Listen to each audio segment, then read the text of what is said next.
नवाबपुर एक छोटा सा शहर था जहां ज्यादा कुछ बदलता नहीं था। लोग अपने अपने कामों में लगे रहते थे और जिंदगी शांतिपूर्वक चल रही थी। इसी शहर के कोने में एक पुरानी कॉलोनी थी, शांतिवन। जैसा नाम वैसा ही माहौल। हर कोई एक दूसरे को जानता था। हर घर की खिड़की से दूसरी की आवाज आती थी। लेकिन पिछले कुछ दिनों से कॉलोनी के लोग बेचैन थे। वजह थी पीछे वाला मकान। वो मकान सालों से बंद पड़ा था। ताले लगे थे, खिड़कियों पर मोटी धूल जमी थी और आंगन में उगी झाड़ियां किसी भूतिया जगह का एहसास कराती थी। कहते हैं कभी वहां एक बूढ़ा पत्रकार रहा करता था, रमेश बाबू।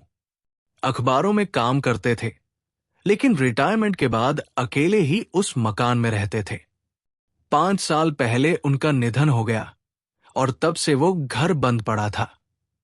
फिर अचानक लोगों ने कहना शुरू किया, रात के समय उस बंद मकान से टाइपराइटर की आवाज आती है। कई लोगों ने रात में ये आवाज सुनी थी। पहले तो किसी ने ध्यान नहीं दिया। सोचा बच्चों की शरारत होगी या बिल्ली कूद रही होगी। लेकिन जब रोज ये आवाज आने लगी, वो भी ठीक रात के 12 बजे, तो लोगों की नींद उड़ गई। शक और डर के बीच कॉलोनी वालों ने शहर के पुराने मगर मशहूर डिटेक्टिव मनोज चौधरी को बुलाया। उम्र हो चली थी, 59 साल के थे, मगर दिमाग अब भी तेज। सफेद बाल, थमी हुई चाल और आंखों में ऐसी गहराई जैसे सब कुछ देख लेती हो। मनोज जी ने मकान का मुआयना दिन में किया। बाहर से सब बंद, घर में ताला लगा हुआ था। कोई तोड़फोड़ नहीं, कोई ताजा निशान नहीं। लेकिन रात में कुछ था, कुछ अलग। मैं आज रात यही रहूंगा, उन्होंने कॉलोनी वालों से कहा। रात के ठीक 11:55 पर मनोज जी मकान के बाहर खड़े थे, जेब में टॉर्च और हाथ में छोटा सा रिकॉर्डर। 12 बजते ही टक टक की आवाज आई। आवाज अंदर से आई, सीधी कमरे के बीचों बीच से। मनोज जी चौंके नहीं। आराम से टॉर्च जलाया, ताले की तरफ देखा। अब भी बंद था, लेकिन आवाज बंद मकान के भीतर से ही आ रही थी। धीरे से उन्होंने अपनी जेब से लॉक पिकिंग टूल निकाला और ताला खोलने लगे। ताला कुछ ही सेकंड में खुल गया। दरवाजा खोला। सामने अंधेरा था।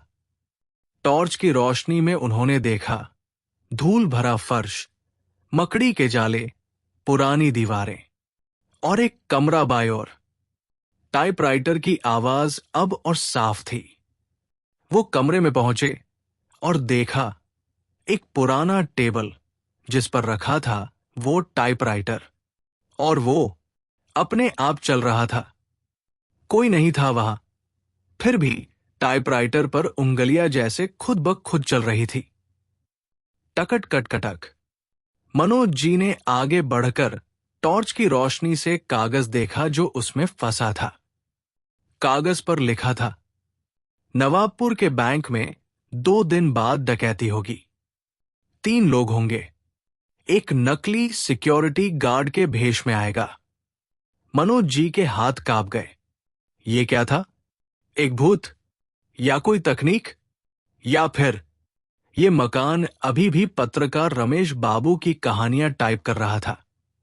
लेकिन इस बार भविष्य की सच्ची घटनाएं। मनोज चौधरी वही खड़े रहे। टॉर्च की रोशनी अब भी टाइपराइटर पर टिकी हुई थी। उनके चेहरे पर कोई डर नहीं था, लेकिन आंखें चौड़ी हो चुकी थी।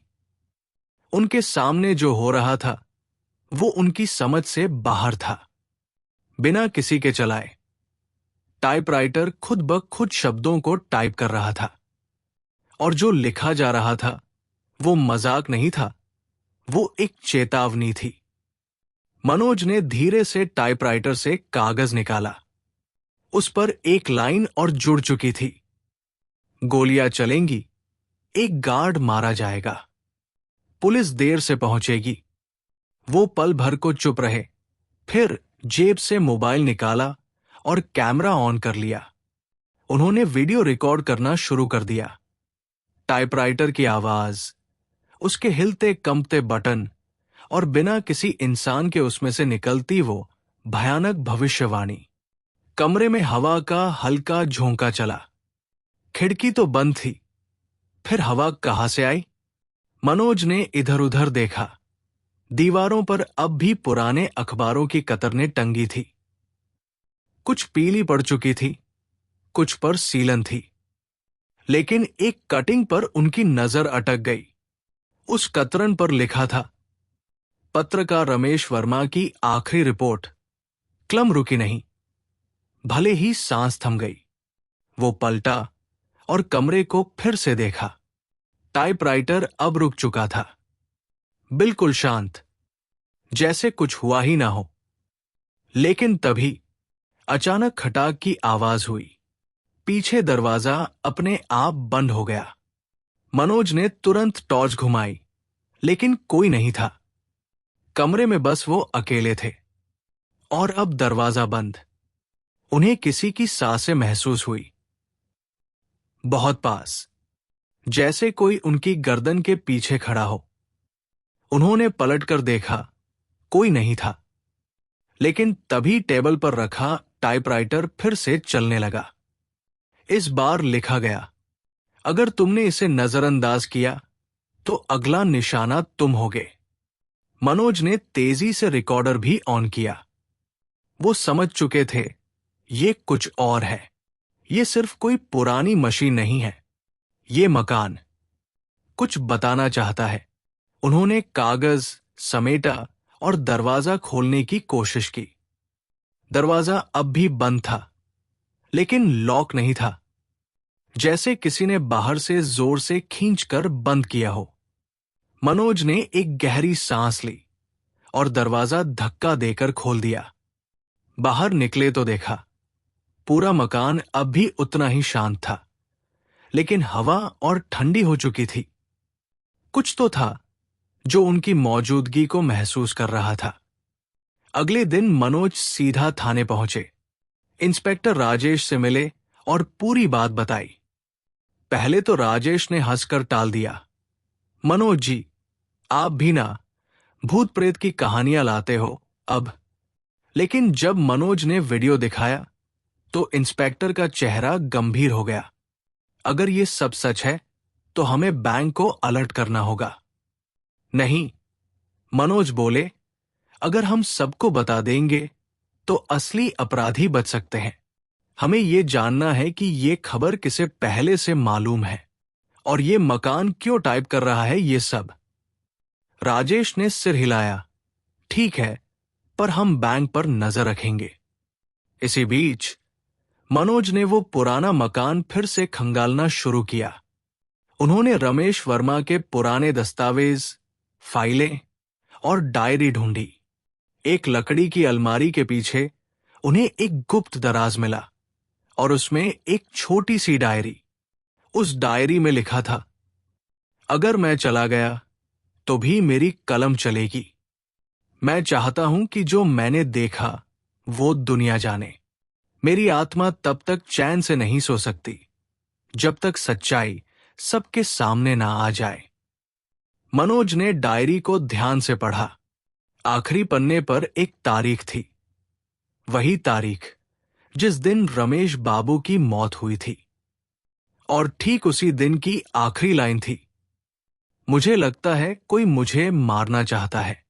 अगर कल मैं जिंदा ना रहूं तो समझ जाना कि ये कोई हादसा नहीं है। अब मामला और भी गहरा हो चुका था। एक मर चुका पत्रकार, एक जिंदा टाइपराइटर और एक डकैती जो होने वाली थी। लेकिन फिर एक नई गुत्थी सामने आई। मनोज ने टाइपराइटर के पास रखा एक और कागज देखा। उस पर लिखा था, बैंक की डकैती तो बस शुरुआत है, असली खेल अभी बाकी है। और उसी वक्त इंस्पेक्टर राजेश का फोन आया। मनोज जी, बैंक के बाहर एक अजनबी सिक्योरिटी गार्ड देखा गया है। मगर बैंक में ऐसा कोई गार्ड नियुक्त नहीं किया गया। मनोज ने जवाब दिया, उस गार्ड को नजर से मत हटाना। यही पहला मोहरा है। और अब खेल शुरू हो चुका था। मनोज चौधरी को अब यकीन हो चुका था कि ये सिर्फ एक आम केस नहीं है। टाइपराइटर में छपी बातें बस इत्तेफाक नहीं हो सकती। वो पत्रकार रमेश वर्मा सच में कुछ बहुत बड़ा जानता था, और शायद उसी वजह से उसकी जान भी गई। अगली सुबह वो फिर उस मकान की तरफ चले। इस बार उनके साथ इंस्पेक्टर राजेश भी था। मकान अब भी वैसा ही वीरान और रहस्यमयी था। दरवाजा चुपचाप उनकी आहट पर खुला। टाइपराइटर अपनी जगह शांत पड़ा था, लेकिन कमरा अब कुछ बदला बदला लग रहा था। मनोज ने इशारे से राजेश को रुकने को कहा और खुद धीरे धीरे कमरे के अंदर गए। उन्होंने देखा कि टाइपराइटर के पास एक नया पन्ना पड़ा था, जो कल वहां नहीं था। कागज पर लिखा था, 3 तारीख की रात बैंक के तहखाने में कुछ छुपा होगा, जो किसी के हाथ नहीं लगना चाहिए। राजेश ने पढ़ते ही कहा, तहखाना? पर हमारे रिकॉर्ड में तो बैंक में कोई तहखाना नहीं है। शायद छुपाया गया है, मनोज ने कहा, या फिर पुराने नक्शों में होगा। हमें बैंक के पुराने प्लान्स निकालने होंगे। इसी बीच टाइपराइटर फिर से टकटक करने लगा। दोनों चौंककर पीछे हटे। अब एक नई लाइन टाइप हो रही थी। कब्र के नीचे कुछ दफन है, और जिस दिन वो बाहर आया, खून की नदियां बहेंगी। राजेश ने थोड़ा हंसने की कोशिश की। ये तो बहुत फिल्मी लग रहा है मनोज जी। हो सकता है फिल्मी लगे, मनोज बोले, लेकिन जब से हमने इसकी बातें नजरअंदाज की है, हर बार कुछ ना कुछ घटा है। उन्होंने रमेश वर्मा की डायरी का आखिरी पन्ना राजेश को दिखाया। राजेश का चेहरा अब गंभीर हो गया। अगर ये पत्रकार मारा गया था और उसने अपनी मौत से पहले ये सब लिखा था, तो मामला बहुत गहरा है। उसी समय राजेश को वायरलेस पर खबर मिली, सर, अज्ञात व्यक्ति को बैंक के पिछले गेट के पास देखा गया है, हाथ में कोई नक्शा लिए हुए। आते ही गायब हो गया। राजेश ने मनोज की ओर देखा। क्या लगता है आपको? लगता है कोई उस तहखाने तक पहुंचना चाहता है, और शायद उसे पता है कि वहां क्या है। अब दोनों ने मिलकर बैंक के पुराने रिकॉर्ड्स खंगालने शुरू किए। बहुत खोजबीन के बाद एक पुरानी फाइल में उन्हें एक ब्लूप्रिंट मिला। उसमें नीचे की तरफ एक छोटा सा तहखाना दर्शाया गया था, जिसे रिकॉर्ड रूम के नाम से चिन्हित किया गया था। मनोज ने तुरंत ध्यान दिया, ये कमरा आज के नक्शों में नहीं है।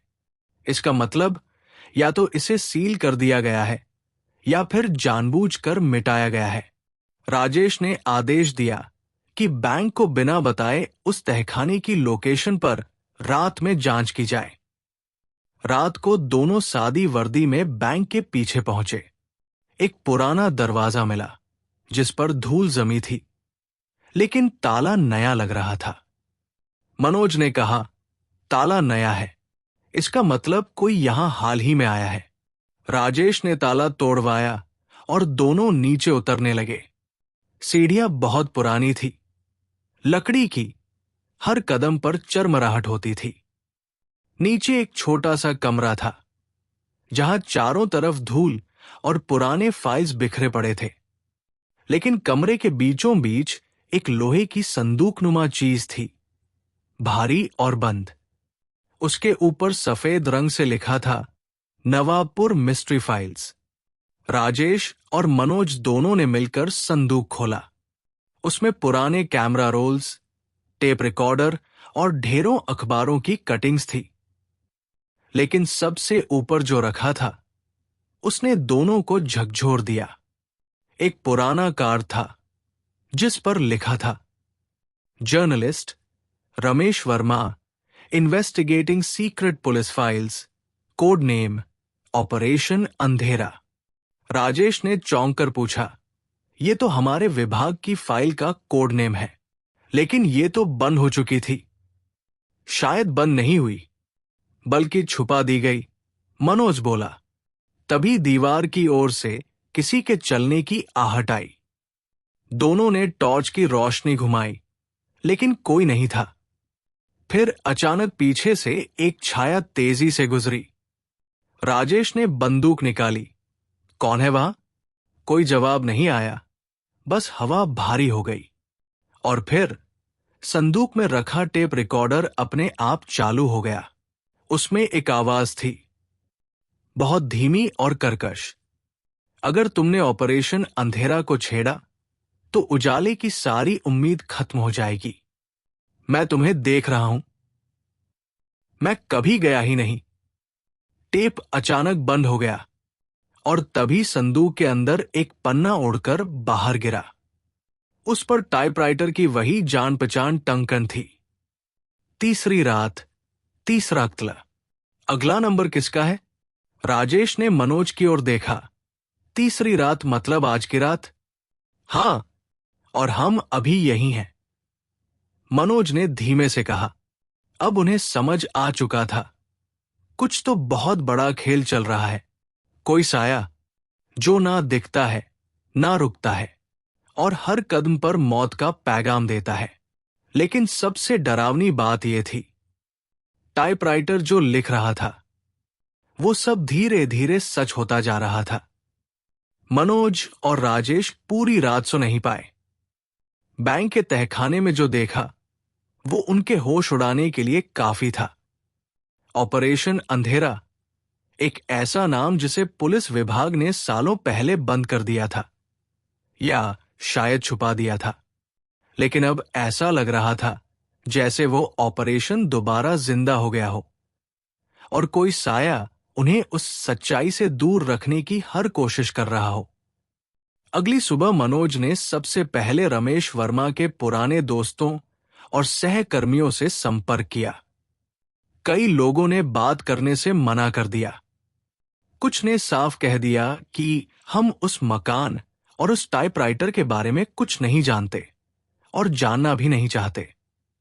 लेकिन एक बुजुर्ग महिला पत्रकार शीला अवस्थी, जो रमेश के साथ काम कर चुकी थी, मिलने को राजी हो गई। मनोज उनसे मिलने पहुंचे। उनका छोटा सा घर किताबों और अखबारों से भरा पड़ा था। उन्होंने मनोज को देखा तो जैसे कोई पुरानी याद उनके चेहरे पर दौड़ गई। तुम्हें भी उस टाइपराइटर की आवाज सुनाई दी? उन्होंने बिना भूमिका के पूछा। मनोज चौंक गए। आपको कैसे पता? शीला ने गहरी सांस ली। क्योंकि मैंने भी वो आवाज सुनी थी, बहुत साल पहले, जब रमेश जिंदा था। वो टाइपराइटर रमेश का सबसे करीबी दोस्त था।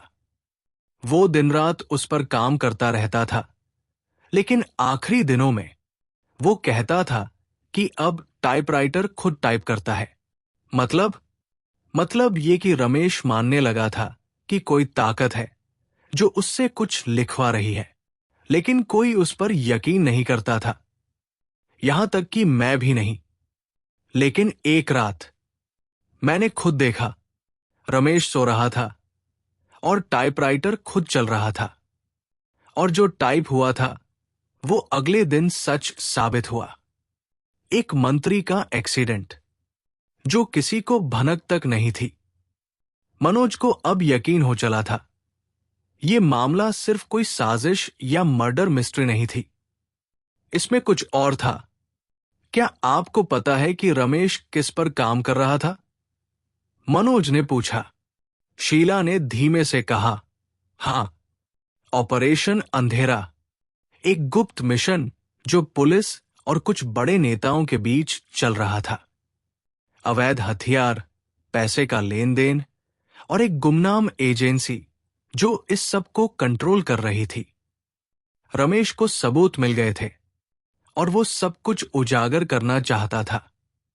तभी उसकी मौत हो गई और टाइपराइटर शायद अब भी वही कहानी पूरी कर रहा है जो अधूरी रह गई थी। मनोज शीला का धन्यवाद करके निकल पड़े। अब उनके पास एक नाम था, ऑपरेशन अंधेरा, और एक जगह, रमेश वर्मा का मकान। लेकिन कुछ और जानना जरूरी था। उन्होंने राजेश को फोन किया। मुझे लगता है कि हमें मकान की छानबीन दोबारा करनी चाहिए, पूरी गहराई से। उस रात दोनों फिर मकान में दाखिल हुए। अब की बार उनके साथ एक फॉरेंसिक एक्सपर्ट भी था, डॉक्टर मेहता। उन्होंने टाइपराइटर, फर्श और दीवारों की जांच शुरू की। कुछ देर बाद डॉक्टर मेहता ने कहा, यहां नीचे कुछ है, कोई खोखली जगह। वे सब मिलकर उस फर्श को उठाने लगे। थोड़ी देर की मेहनत के बाद एक लकड़ी का चबूतरा निकला, जिसके नीचे एक छोटा तहखाना था। सीढ़ियां नीचे जा रही थी और वहां से ठंडी हवा ऊपर आ रही थी। मनोज ने टॉर्च जलाया और नीचे उतरने लगे। राजेश और डॉक्टर मेहता उनके पीछे थे। नीचे एक छोटी सी सुरंग थी।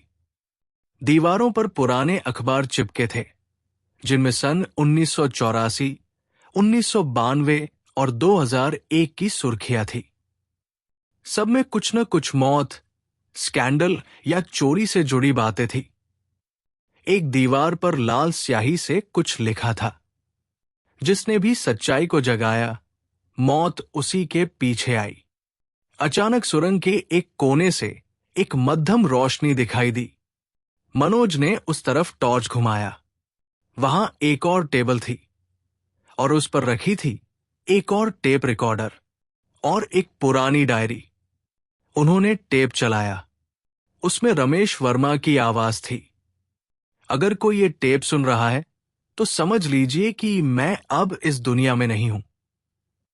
ऑपरेशन अंधेरा को खत्म करने की मेरी कोशिशें जारी थी, लेकिन अब मुझे लग रहा है कि मेरे पास समय बहुत कम है।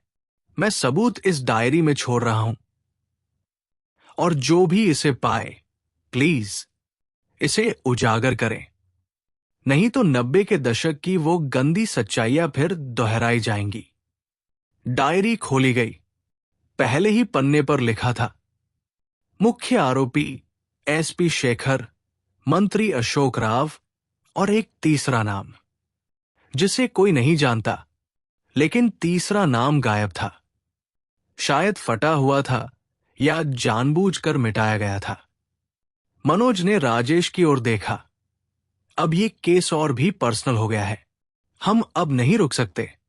लेकिन जैसे ही उन्होंने डायरी बंद की, सुरंग की दीवार खुद ब खुद कांपने लगी। एक जोरदार धमाके के साथ दीवार का एक हिस्सा गिरा और वहां से एक परछाई निकली। तेज सांसें, लंबा कोट। चेहरा नहीं दिख रहा था, पर उसकी आंखें चमक रही थी। उसने धीरे से कहा, ऑपरेशन अंधेरा कभी बंद नहीं हुआ, और तुमने जिस खेल को छेड़ा है, अब उसकी कीमत चुकानी पड़ेगी। मनोज और राजेश ने एक दूसरे की तरफ देखा। खेल अब शुरू हुआ था। अगले दिन मनोज और राजेश दोनों एक अजीब सी बेचैनी में थे। रात की उस परछाई ने उनकी नींद ही नहीं, उनके होश भी उड़ा दिए थे। कोई था जो उन्हें लगातार देख रहा था, और अब वो परछाई सिर्फ परछाई नहीं रही थी। वो असली थी, जिंदा थी, और खतरे की तरह उनके आसपास मंडरा रही थी। मनोज ने अपने पुराने भरोसेमंद दोस्त और पुलिस इंटेलिजेंस ऑफिसर करण मलिक से मिलने का फैसला किया। करण अब रिटायर हो चुका था, लेकिन उसके पास सिस्टम के कई ऐसे राज थे जो आम पुलिस वालों को कभी नहीं बताए जाते। करण के फार्म हाउस पर सन्नाटा पसरा था। मनोज और राजेश जब पहुंचे तो करण पहले से ही गेट पर इंतजार करता दिखा। तुमने ऑपरेशन अंधेरा का नाम लिया। इसका मतलब है तुमने उस मकान में कुछ ऐसा देख लिया है जो नहीं देखना चाहिए था। मनोज ने एक गहरी नजर करण पर डाली। हमें सब कुछ जानना है, करण। अब पीछे हटने का सवाल ही नहीं। करण उन्हें अंदर ले गया। पुराने दस्तावेज, नक्शे, फोटो और बहुत सारे रजिस्टर टेबल पर बिखरे हुए थे। उसने एक फाइल उठाई। उस पर लिखा था, classified for internal eyes only. Karan ने धीरे धीरे बोलना शुरू किया। ऑपरेशन अंधेरा शुरू हुआ था 1987 में। उस वक्त देश की आंतरिक सुरक्षा को लेकर कई बड़ी मीटिंग्स हो रही थी। सरकार को एक ऐसा नेटवर्क चाहिए था जो उनके लिए वो काम करे जो ऑफिशियली पुलिस या आर्मी नहीं कर सकती थी। तो ये कोई सीक्रेट एजेंसी थी? राजेश ने पूछा। नहीं, ये उससे भी खतरनाक था। ये एक ग्रुप था जिसमें भ्रष्ट नेता, पुलिस अफसर और कुछ विदेशी एजेंट शामिल थे। इनका मकसद था पावर, पैसा और कंट्रोल। लेकिन कुछ लोग उस ग्रुप से अलग हो गए, जैसे रमेश वर्मा। तो रमेश ने इस ऑपरेशन का पर्दाफाश करने की कोशिश की?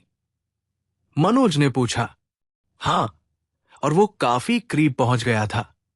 उसे सबूत मिल गए थे, लेकिन वो लोग इतने ताकतवर थे कि उन्होंने मीडिया, पुलिस और नेताओं को खरीद लिया था। जब रमेश ने अपने अखबार में सच्चाई छापनी चाही, तो उसी रात वो गायब हो गया। तो उसकी मौत एक्सीडेंट नहीं थी। मनोज ने धीरे से कहा। करण ने सिर हिलाया। नहीं, वो प्लान की गई थी। लेकिन तुम जानते हो सबसे अजीब बात क्या थी? रमेश की मौत के बाद भी उसका टाइपराइटर टाइप करता रहा, और हर बार जो भी चीज टाइप होती, वही कुछ दिनों बाद सच बन जाती। तो क्या टाइपराइटर कोई मशीन नहीं, बल्कि कोई माध्यम है? राजेश ने कहा।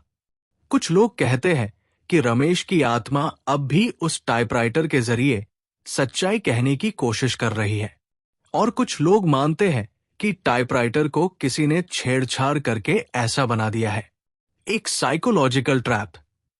लेकिन हमने अपनी आंखों से देखा है करण। वो खुद चल रहा था, बिना किसी की उंगलियों के। करण ने उन्हें एक छोटा सा मेटल बॉक्स थमाया। ये कुछ माइक्रोफिल्म्स है जो रमेश ने मुझे मरने से 2 दिन पहले दिए थे। इसमें पूरे ऑपरेशन का ब्लूप्रिंट है, कोड नेम्स, पैसे का हिसाब, यहां तक कि हत्या की लिस्ट तक। मनोज ने पूछा, उस लिस्ट में क्या अभी भी एक्टिव लोग हैं? हां, और तीसरा नाम, वही नाम जो तुम डायरी में नहीं पढ़ पाए, वो इसमें है। करण ने माइक्रोफिल्म्स का प्रोजेक्टर चालू किया। एक धुंधली सी तस्वीर सामने आई। तीसरा नाम, कमिश्नर अजय सिंह। मनोज और राजेश दोनों एक दूसरे की तरफ घूरने लगे। अजय सिंह अभी इस राज्य के सबसे ताकतवर अफसरों में से एक है, और वही अब ऑपरेशन अंधेरा का अगला फेज चला रहा है, करण ने कहा। उसी वक्त करण के फार्म हाउस के बाहर 2 गाड़ियां आकर रुकी। गोलियों की आवाज गूंजने लगी। किसी को भनक लग गई थी कि मनोज और राजेश सच्चाई तक पहुंच चुके हैं। करण ने उन्हें पिछवाड़े से निकलने को कहा। मैं यहां संभाल लूंगा। तुम दोनों अब रमेश वर्मा की डायरी, माइक्रोफिल्म्स और टाइपराइटर को लेकर दिल्ली जाओ। वहां मेरे एक पुराने संपर्क है, एसीपी नंदिनी रॉय। वो तुम्हारी मदद करेंगी। मनोज और राजेश खेतों के रास्ते से निकल पड़े। गोलियों की आवाज अब भी पीछे से आती रही। गाड़ियां धूल उड़ाती हुई पीछे लगी थी। लेकिन जैसे तैसे वे एक पुराने रेलवे पुल के नीचे पहुंच गए और वहां से दिल्ली के लिए एक ट्रेन पकड़ ली। ट्रेन में बैठते ही मनोज ने सोचा, अब खेल का असली मोड़ आएगा। दिल्ली में, जहां सत्ता के चेहरे मुस्कुराते हैं, पर उनके पीछे लहू बहता है, और वो नहीं जानते थे कि दिल्ली पहुंचने से पहले ही एक और खतरा उनका इंतजार कर रहा था। टाइपराइटर ने जो अगली खबर टाइप की थी, उसमें लिखा था, 2 लोग दिल्ली की ट्रेन में मारे जाएंगे, और उनके पास होंगे ऑपरेशन अंधेरा के सबूत। मनोज की नजर टाइपराइटर पर गई, फिर राजेश की तरफ। क्या अब भी समय था बचने का, या ये ट्रेन उन्हें उनकी आखिरी मंजिल की तरफ ले जा रही थी? दिल्ली पहुंचने से पहले ही मनोज और राजेश को वो डर सता रहा था जो टाइपराइटर ने लिखा था। 2 लोग दिल्ली की ट्रेन में मारे जाएंगे और उनके पास होंगे ऑपरेशन अंधेरा के सबूत। मनोज ने डायरी को अपने कोट के अंदरूनी पॉकेट में छुपा लिया। राजेश ने माइक्रोफिल्म्स को जूते के सोल के नीचे चिपका दिया। दोनों की सांसें तेज चल रही थी। ट्रेन की रफ्तार जितनी तेज होती जा रही थी, मौत उतनी ही करीब लग रही थी। ट्रेन दिल्ली के आउटर पर थी जब एक लंबा, भारी भरकम आदमी उनके सामने वाली सीट पर आ बैठा। उसने चुपचाप मनोज की ओर देखा और बोला, पानी पियोगे? उसकी आवाज में अजीब सी ठंडक थी। राजेश ने मना कर दिया, लेकिन मनोज ने पानी की बोतल हाथ में ले ली। बोतल का ढक्कन ढीला था, लेकिन मनोज ने पीने का नाटक करते हुए उसे सीट के नीचे गिरा दिया। कुछ मिनट बाद वही आदमी उठा और बाथरूम की ओर चला गया। मनोज ने झट से राजेश की तरफ देखा। अब बहुत देर नहीं है, हमें स्टेशन उतरते ही भीड़ में गुम हो जाना होगा। जैसे ही ट्रेन दिल्ली स्टेशन पर रुकी, मनोज और राजेश भीड़ के साथ उतर गए। स्टेशन पर पहले से ही 2 लोग सूट बूट में खड़े थे, जिनकी आंखें हर दिशा में घूम रही थी। मनोज समझ गया, ये ऑपरेशन अंधेरा के आदमी हैं। दोनों धीरे धीरे निकलने लगे, लेकिन तभी एक आवाज आई, मनोज चौधरी और राजेश शर्मा, रुकिए। मनोज ने राजेश की कलाई पकड़ी, भागो, और दोनों प्लेटफॉर्म नंबर 3 से सीढ़ियां चढ़ते हुए दौड़ पड़े। पीछा करने वाले 2 आदमी भी उनके पीछे थे। स्टेशन के बाहर जैसे ही वे पहुंचे, एक काली एसयूवी आकर सामने रुकी।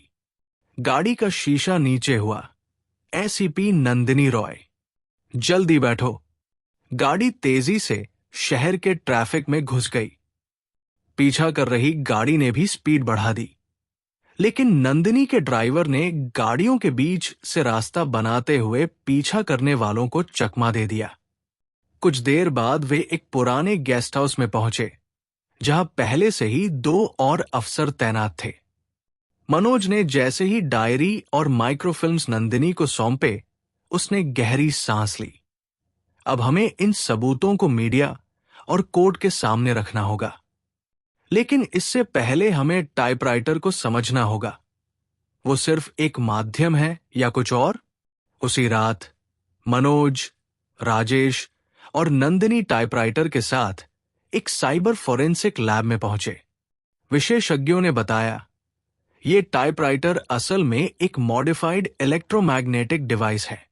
इसमें एक पुरानी तरह की वायरलेस चिप लगी है, जो किसी बहुत पुराने रेडियो फ्रीक्वेंसी से जुड़ी है। राजेश हैरान था। मतलब इसे कोई दूर से चला रहा है? शायद, लेकिन यह भी हो सकता है कि ये मशीन खुद प्रिडिक्टिव एल्गोरिदम के आधार पर टाइप कर रही हो। और अगर ऐसा है, तो इसका मतलब कोई ऐसा डेटा सोर्स है जो इसे फ्यूचर की जानकारी दे रहा है। नंदिनी ने पूछा, क्या इसे ट्रैक किया जा सकता है? विशेषज्ञ बोला, हमें एक फ्रीक्वेंसी मिली है। अगर आप चाहें तो हम उसके सिग्नल सोर्स को ट्रेस कर सकते हैं। उस रात फ्रीक्वेंसी ट्रैक की गई। जो लोकेशन मिली वो थी दिल्ली सचिवालय की बेसमेंट। मनोज के चेहरे पर अजीब सा सन्नाटा छा गया। इसका मतलब ये सब कुछ सत्ता के सबसे ऊंचे गलियारों से जुड़ा है। अगले दिन तीनों ने सीक्रेट रूप से सचिवालय की बेसमेंट का दौरा किया। वहां एक गुप्त दरवाजा था, जिसके अंदर जाने पर एक अंडरग्राउंड लैब जैसी जगह मिली। कंप्यूटर, पुरानी फाइलें और दीवार पर एक बड़ी स्क्रीन, जिसमें लिखा था, ऑपरेशन अंधेरा रिवाइव्ड। वही एक कोना था जिसमें 3 और टाइपराइटर रखे थे, बिल्कुल वैसे ही जैसे रमेश वर्मा के घर में था। तभी पीछे से आवाज आई, वेलकम बैक मनोज। मनोज ने पीछे मुड़कर देखा। सामने खड़ा था कमिश्नर अजय सिंह। उसके साथ 8 हथियारबंद गार्ड थे। तुम सोच रहे थे कि रमेश की आत्मा टाइप कर रही है? अजय हंसा। वो आत्मा नहीं, हम थे। हम ही वो खबरें टाइप करवाते थे ताकि डर फैले, लोगों को कंट्रोल किया जा सके। और अगर कोई सच्चाई के करीब आए तो टाइपराइटर के जरिए उसका अंत निश्चित कर दिया जाए। नंदिनी ने जवाब दिया, तुम्हारे गेम का अंत अब आ चुका है, अजय। तभी अचानक कुछ सायरन बजे। बाहर सीबीआई और स्पेशल टास्क फोर्स की टीम पहले से मौजूद थी। दरवाजे टूटे, गोलियां चली और अंदर मौजूद लोग गिरफ्तार कर लिए गए। अजय सिन्हा को हिरासत में लिया गया। उसकी आंखों में अब भी एक पागलपन था। तुम लोग कुछ नहीं बदल सकते। ऑपरेशन अंधेरा फिर लौटेगा और तब कोई टाइपराइटर नहीं होगा, सिर्फ लाशें होंगी। कुछ ही हफ्तों में कोर्ट में मुकदमा चला। माइक्रोफिल्म्स, रमेश की डायरी और लैब की रिकॉर्डिंग्स सबूत बनी। रमेश वर्मा का नाम फिर से मीडिया में जिंदा हुआ। एक शहीद पत्रकार जिसने देश को उसकी सच्चाई से रूबरू कराया। टाइपराइटर को दिल्ली संग्रहालय में रख दिया गया, एक कांच के बॉक्स में। उस पर एक तख्ती लगी थी। ये वो मशीन है जो भविष्य नहीं लिखती थी, बल्कि हिम्मत की कीमत बताती थी। और एक रात जब मनोज उस संग्रहालय से गुजर रहा था तो उसने देखा टाइपराइटर अपने आप चल रहा था और उस पर लिखा था, ऑपरेशन अंधेरा खत्म नहीं हुआ, अब वो तुम्हारे अंदर है। मनोज ने मुस्कुराकर कहा, अगर अंधेरा मेरे अंदर है तो अब उजाला भी वहीं से निकलेगा। इस वीडियो को लाइक करें, नीचे कमेंट करके बताएं कि आपको कहानी कैसा लगा।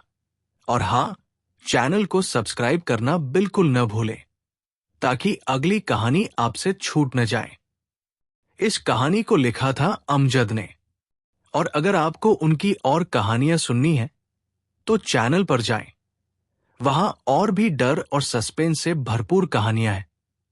यकीन मानिए, आपको वो भी उतनी ही पसंद आएंगी।